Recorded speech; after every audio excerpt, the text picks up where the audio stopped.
Hey, it's Carolyn Grimm with Accounting How To. I am here to answer the age-old question, is intermediate accounting hard? The answer is simple. Yes, it is hard. You are correct. It is hard. We call this class the weed out class because this will get rid of anybody who isn't really serious about digging into this accounting stuff. But listen, it's not impossible. It's not impossible. Every single accountant goes through it and makes it through to the other side. So I'm going to see if I can make it easier for you by giving you some tips. Now, I've been teaching this class for a long time. I don't even remember when I taught it the first time, and I've seen students struggle with it. The number one problem that they run into is if they come into intermediate accounting without a good foundation, they are at such a disadvantage. And when I'm talking about a good foundation, I'm talking about your financial accounting or principles of accounting class. That is the foundation for intermediate accounting. Intermediate accounting is intermediate financial accounting. So you had the basics, now we're adding on an intermediate level. So because it's building on those fundamentals, everything in accounting is cumulative. So when you learn the basics, in intermediate accounting, you're building on that.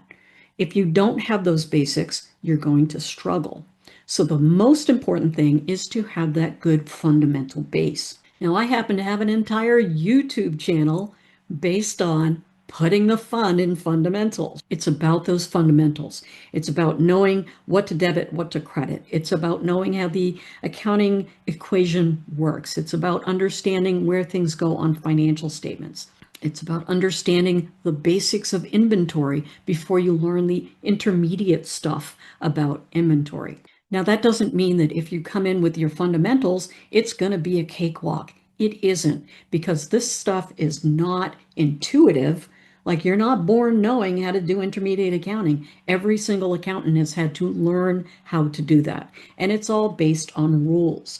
So one of the things we cover in intermediate accounting is where those rules come from. Like, why do we do things this way? And it all comes back to the way that accounting is set up, what the rules are for particular things, like how you value inventory, or whether a lease is an operating cost or a financing cost. So it's all rule-based.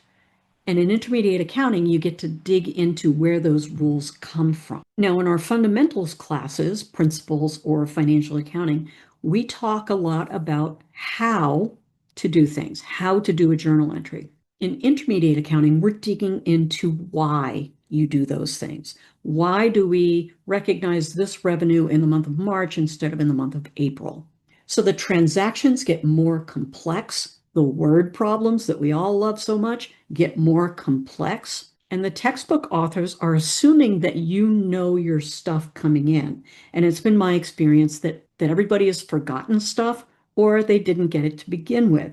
So this is an opportunity for you to get those fundamentals down as you're building. So if you don't understand normal balances, you'll want to go watch a video on, say, Accounting How To, called maybe Normal Balances Explained, and then that will help you. So realize that if you are dealing with a complex new topic, you've got to have that underpinning, or the whole thing will topple over.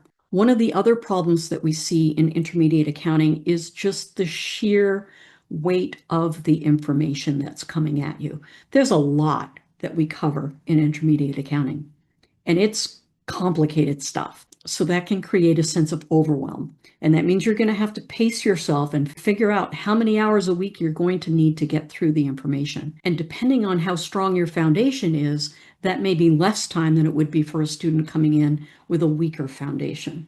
So you're going to have to figure out what your pace needs to be, how much extra work you need to do to get up to speed in being able to do these transactions. Now, one of the things that I do when I am solving homework problems, because yes, accounting professors solve homework problems just like you do, I approach it like, okay, this is a puzzle and I got to figure this out.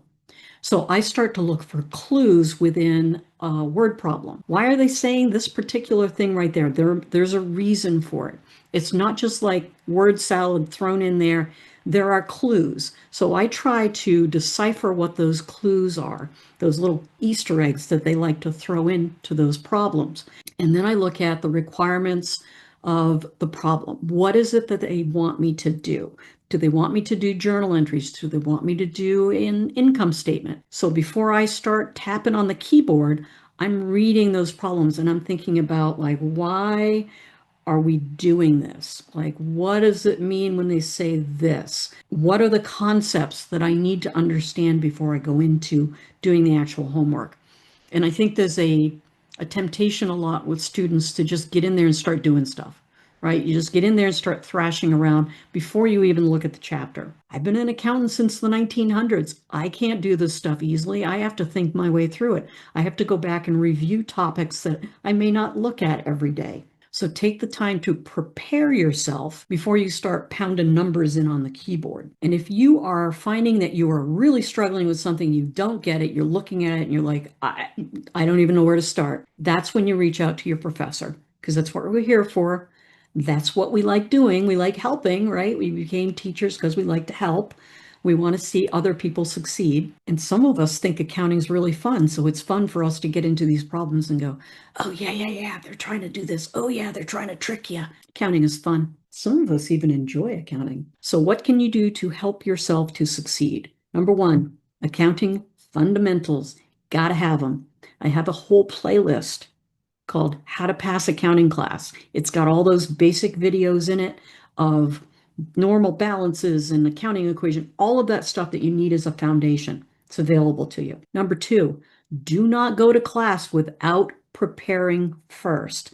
Because when you walk into class, whether it's online or in person, and you don't have any clue about this stuff, you're hearing it for the very first time, that's not the most effective way to learn. If you come into class having already looked over the materials, looked at the chapter overview, that's going to help you so much because you're not hearing it for the first time. And that's how you start to build understanding. The more times you hear it, the more it starts to sink in. So check your chapter out before you even go to class. Before you do anything, set yourself up for success. The next tip, do all of the problems that are assigned. I have students sometimes who are like, I just didn't feel like doing the rest of it. I don't care.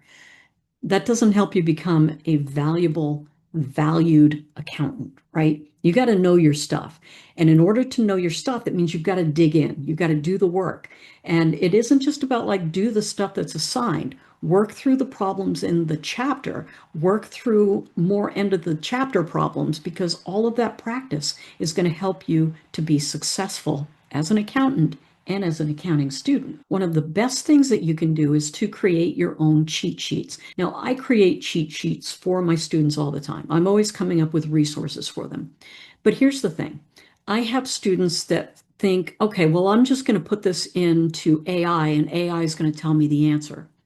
But you don't have anything invested in that, so you don't understand it. You're just reading what they told you, or maybe not even reading it, just copying and pasting it and giving it to your instructor, making them read it. Please don't. Please don't. What I do use AI for is if I have a complicated subject that I need to explain, which is basically what an accounting teacher does, I can take that concept, I can put it into ChatGPT and I can say, explain this to me in simple language. And it will break that down for me. And then I can take that and I can start to understand it better so that I can explain it to others. So if you are trying to understand something and you use AI to help you with that, that's a great tool, because then as you're looking at it, you can take that and say, okay, so it's telling me that this, and this, and now I'm beginning to understand it better. So if you are explaining it to yourself, that's really great. If you're explaining it to somebody else, that's really great too.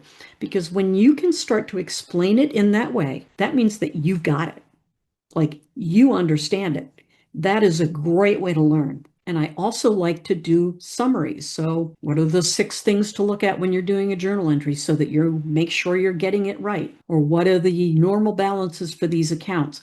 When you start to put those sort of resources together for yourself, then you can look at them easily and go, okay, wait a minute, what's going on here? I want to increase this account. This is what type of an account. It's an asset. Assets increase on the debit side, so I need to debit it. Those kinds of resources, having those at hand, really helpful. And oh, by the way, I'm going to drop my accounting cheat sheet for those basics in the description. You're welcome. The biggest tip is to use the resources that you have. My Accounting How-To videos, great resource to have. My accountinghowto.com website, great sources to have. And you know what? I break stuff out by class. So if you're taking intermediate accounting, there is a tile on accountinghowto.com all about intermediate accounting. So all of these tips and videos are there as well as on YouTube. Your textbook, other textbooks, don't feel like you have to rely on only one. There may be another textbook that will explain it in a way that you do understand it. And guess what? Open education resources are available for accounting textbooks, so you can get free textbooks. Did you know that? Yeah, it's a great resource. And your professor. Now, you may run into a professor who's like, don't waste my time. I don't want to talk to you. Go to a different professor. You don't waste your time with them. Go to a different one. If your college offers tutoring services, go there, because tutors, again, they're teachers, they want to help you. So to wrap this up, is intermediate accounting hard? Yes. You're dealing with complex subjects. If you've got a good foundation, that's fantastic. If you need a better foundation, it is available. It is available for you. All you have to do is put in the work. If you want to talk bad about intermediate accounting in the comments and commiserate with each other about how hard it is, how boring it is, how dry it is, I will be right there with you. So I hope this was helpful for you. Check out my intermediate accounting playlist on my Accounting How-To channel, and I think you will find some resources there that'll be really helpful. So good luck to you. I will see you in the next video.